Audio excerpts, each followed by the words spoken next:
what if the greatest intelligence is not how fast you solve a problem, but how deeply you understand your life's purpose? Unlock the forgotten intelligence, existential intelligence, the key to meaning, resilience, and human potential.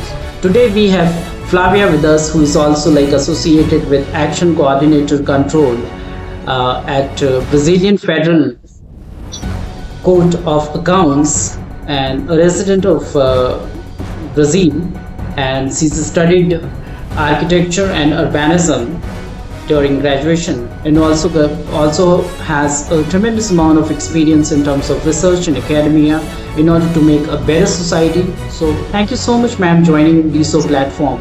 So would like to move on to my first question, which is certainly a very important question, and the topic is very important: unlocking existential intelligence, meaning, mind, and human potential.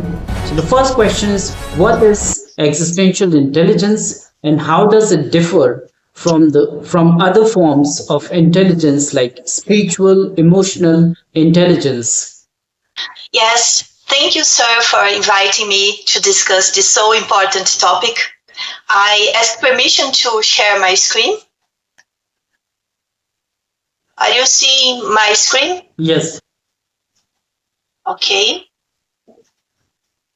So, answering your first question, existential intelligence, as conceptualized within Howard Gardner's theory of multiple intelligence, is the cognitive capacity to engage with profound questions about human existence, such as the meaning of life, death, and our purpose in the universe. It involves deep reflection, philosophical inquiry, and the ability to navigate complex, abstract ideas about reality.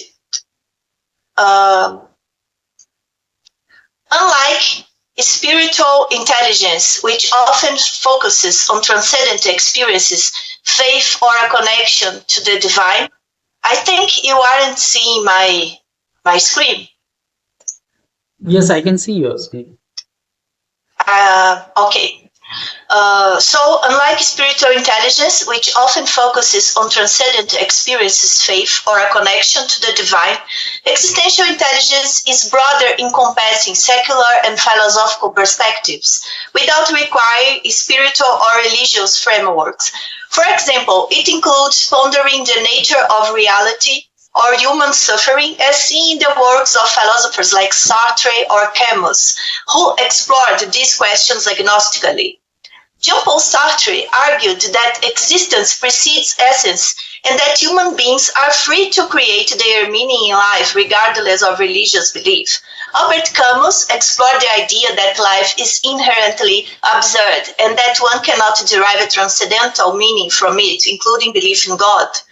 An agnostic individual who studies the universe and cosmology, such as Stephen Hawking, for example, can demonstrate that science offers powerful paths for the development of existential intelligence without necessarily being linked to spiritual or religious beliefs. Compared to emotional intelligence, which centers on understanding and managing emotions, existential intelligence is less about interpersonal dynamics and more about introspective and universal inquiries. It's the deep thinker of intelligence, asking why and what for in a world often distracted by the immediate. Okay. You done?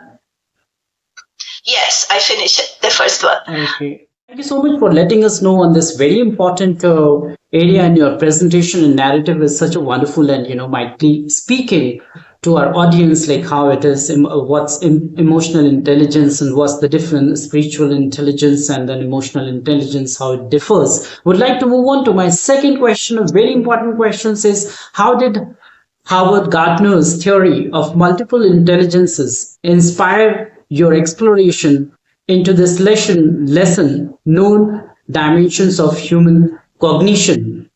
Answering your question, I'm showing this screen with the multiple intelligence proposed by Gardner, but the history begins during the COVID-19 pandemic in 2021, When I was finishing my postgraduate degree in spirituality and consciousness studies, and needed to define a theme for my monography. That same year, my father died of COVID, and I was suddenly dismissed from a position I held at the Federal Court of Accounts.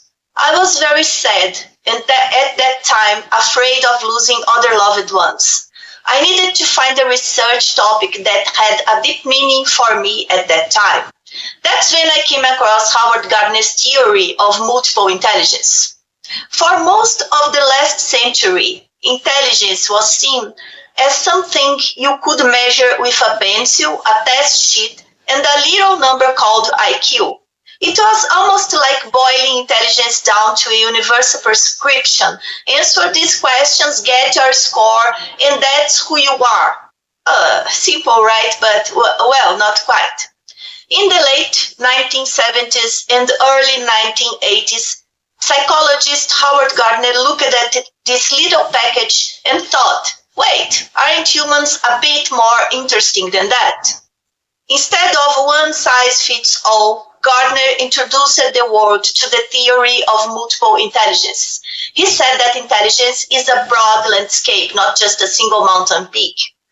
Can you write a poem, play a violin, understand yourself deeply, or inspire others? Gardner said these two are forms of intelligence. He identified 8: linguistic, logical, mathematical, spatial, musical, bodily, kinesthetic, naturalistic, interpersonal, and interpersonal, like this in the picture in my screen. Suddenly, the chess master and the concert pianist were just as brilliant as the calculus whiz. But Gardner noticed something else. Our schools, maybe even our whole society, tend to favor just 2, linguistic and logical mathematical. If you're great at essays and equations, you get a gold star. But what about everyone else? It's like asking a fish to climb a tree and then being surprised when it doesn't win the race. His inclusion of existential intelligence as a potential 8.5 intelligence intrigued me because it captures humanity's unique drive to question existence itself, something not fully addressed by other intelligences. Gardner's multidisciplinary approach, drawing from neuroscience, anthropology, and psychology, inspired me to explore existential intelligence as a legitimate cognitive domain. His hesitation to fully endorse it due to insufficient neurological evidence or potential overlap with other intelligence challenged me to investigate further. My book builds on his framework by proposing refined tools and theoretical insights to establish existential intelligence as a distinct and measurable capacity, especially relevant in today's complex, uncertain world. Thank you so much for letting us know how is Gardner theory and multiple intelligence, how the inspiration happens to be as one of the base and exploration into lesser known dimensions, human cognition. Would like to move on to my third question. A very important question says, in what ways can cultivating existential intelligence benefit mental health, leadership, and education today? Cultivating existential intelligence offers profound benefits across multiple domains. In mental health, it fosters resilience by helping individuals find meaning amid uncertainty, such as during crises like the COVID-19 pandemic, where reflection on purpose mitigated existential anxiety. For leadership, it enhances ethical decision-making and vision, as seen in figures like Nelson Mandela, who used existential insights to inspire justice and reconciliation. Leaders with high existential intelligence can navigate ambiguity in VUCA and bunny environments, aligning actions with deeper values. We are living in a world so chaotic that we have coined not one, but 2 acronyms to describe it. VUCA, volatility, uncertainty, complexity, ambiguity, and bunny, brittle, anxious, nonlinear, incomprehensible. In education, integrating existential intelligence encourages critical thinking and purpose-driven learning by engaging students with questions like, what gives life meaning? Educators can foster emotional resilience and intellectual curiosity, preparing them for a world of complexity. My book emphasizes that these skills are vital for personal fulfillment and societal progress in turbulent times. Another essential element is that existential intelligence fosters critical thinking at a time when artificial intelligence occupies a relevant position in our lives. If critical thinking is not developed from childhood, human beings will be passive. For instance, when writing a scientific article using AI, the text will only replicate what the tool dictates without prompting reflection on the content. Thanks a lot for letting us Begin. know on this important, like how it is instrumental leadership and education. Today's context, very important. Would like to move on to my fourth question. A very important question says your book discusses tools for measuring existential intelligence. Can you share some examples and their potential impact? This is the questionnaires I'm proposing on my book. You can check on the left is the questionnaire for youth and adults, and on the right side is the questionnaire for children. For years, researchers have tried to access existential intelligence, but there are real challenges. Many existing scales overlap with measures of spiritual or religious intelligence, causing ambiguous results and muddying the waters conceptually. There's also the problem of shallow measurement. Most current tools can't capture the depth and complexity of existential reflection. To make matters more complicated, these assessments typically rely on people's self-perceptions without strong methods for ensuring that the results are valid outside the test taker's own perspective. Empirical research is scarce, often based on small non-representative samples, which makes it tough to trust the conclusions. And let's not overlook the ethical and cultural dimensions. Many tools aren't sensitive to differences in worldview or background.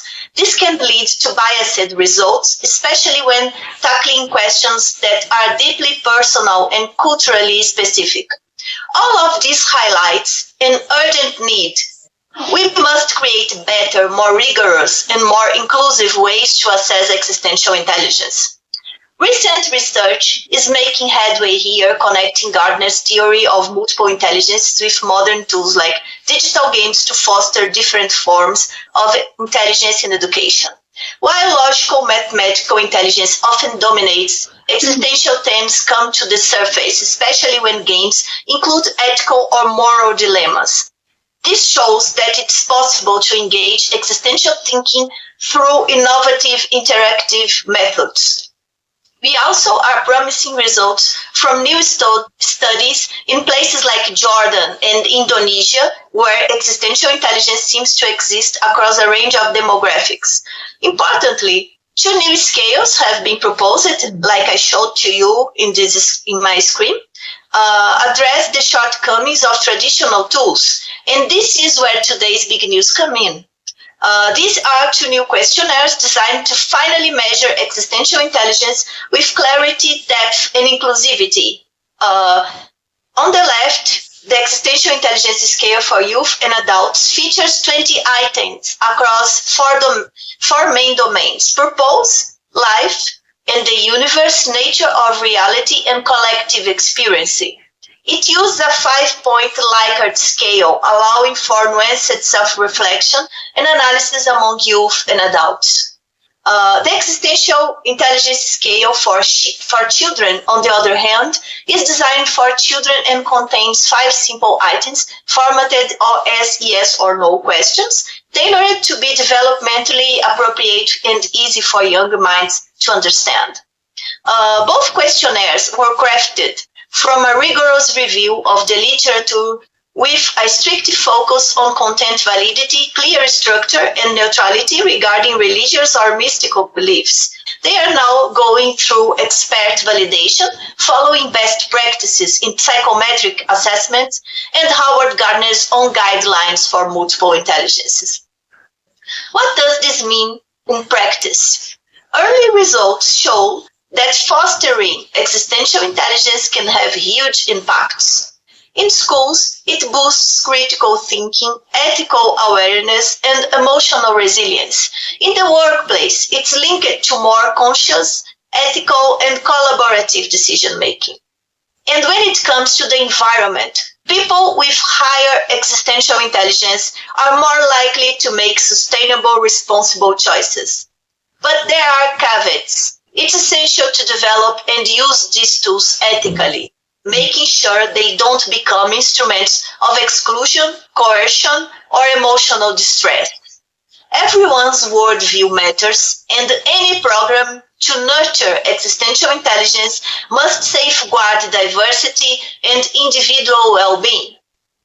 To wrap up, we're at the edge of a new era in the assessment of existential intelligence. With new, validated tools like these questionnaires, we can finally study this vital aspect of human development with the depth and care it deserves. The next steps: large-scale studies, cross-cultural comparisons, and ongoing ethical reflection. Existential intelligence isn't just a fascinating concept, it's a potential cornerstone for creating more thoughtful, resilient, and compassionate societies. So you can check these questionnaires, you can get my book, and you can evaluate yourself. The questionnaire for adults contained 20 questions. Each question, the maximum is 5 points, the minimum is 1 point. You can get in the whole questionnaire 100 points, and the minimum you can get is 20 points. So between 20 and 100, you can evaluate yourself if you are closer to 100 or closer to 20. And for children, it's very easy, just 5 questions, yes or no, 0, the minimum, and 1, the maximum for each question, in a total 5 points. Thank you so much. This is very important. Discussions like tools for measuring existential intelligence and examples and potential impact. This is very, very important, and we certainly encourage our readers, our watchers to go through your book. It seems to be empirical, practical, and a wonderful theoretical based book. Would like to move on to my 5th question, which is also a final or wrap-up question, but very important questions is: how can individuals begin to develop existential intelligence in their everyday lives to better cope with uncertainty and seek deeper meaning? It's a very important question. Individuals can develop existential intelligence in their daily lives by engaging in a reflective and intentional practices that foster deep thinking about life's fundamental questions. Start by connecting personal experiences to broader issues, such as reflecting on how daily choices impact the environment or contribute to a sense of purpose. Journaling or mindfulness exercise like meditation can encourage introspection on questions like, what is my role in the world? Or what gives my life meaning? Exploring literature, poetry, or philosophical texts, such as those by Camus or Rumi, can spark existential inquiry. At the same time, narrative-driven video games like Journey or VR experiences like Universe Sandbox offer immersive ways to contemplate existence. Join groups, discussions, or Socratic dialogues with friends or mentors expose diverse perspectives, enhancing empathy and critical thinking. To cope with uncertainty, practice digital minimalism to minimize distractions and focus on meaningful reflection. These strategies, inspired by educational and technological approaches, help individuals navigate complexity, find purpose, and build resilience in an unpredictable world. So, if you want to get my book, you can check in this QR code. The book is available on Amazon.com. Certainly very important. What if the greatest intelligence is not how fast you solve a problem, but how deeply you understand your life's purpose And many of us, we lose the purpose and we try, fumble and we figure out, we keep constantly, incessantly hunting what's the purpose of my life. So that's one of the question, whether we are settled, unsettled, whether we are developed, undeveloped, rich, poor, middle, we all struggle with this battle incessantly. We've been struggling and many of our lives get damaged and shattered just because we don't understand the very purpose of life.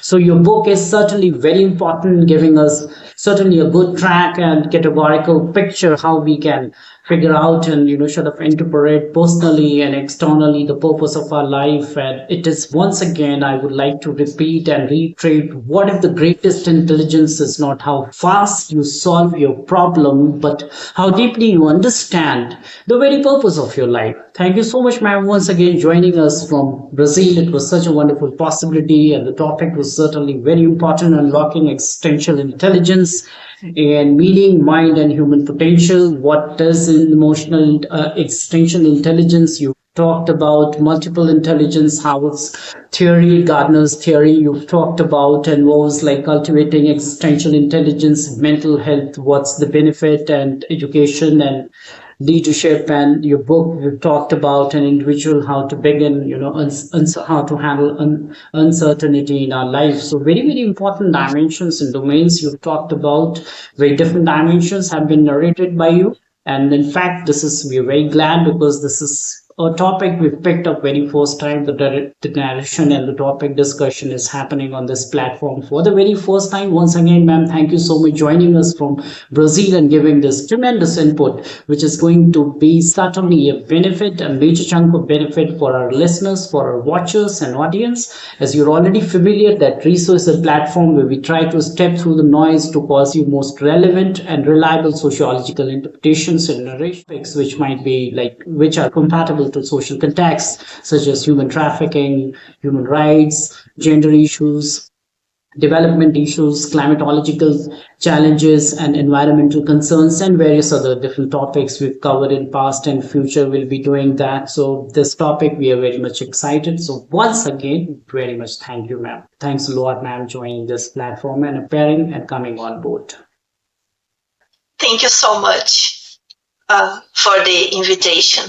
I'm very glad to be here with you, and I'm very grateful for the opportunity to introduce my book to the audience and to show my work and the questionnaires for you. Thank you. Namaste. Namaste, ma'am.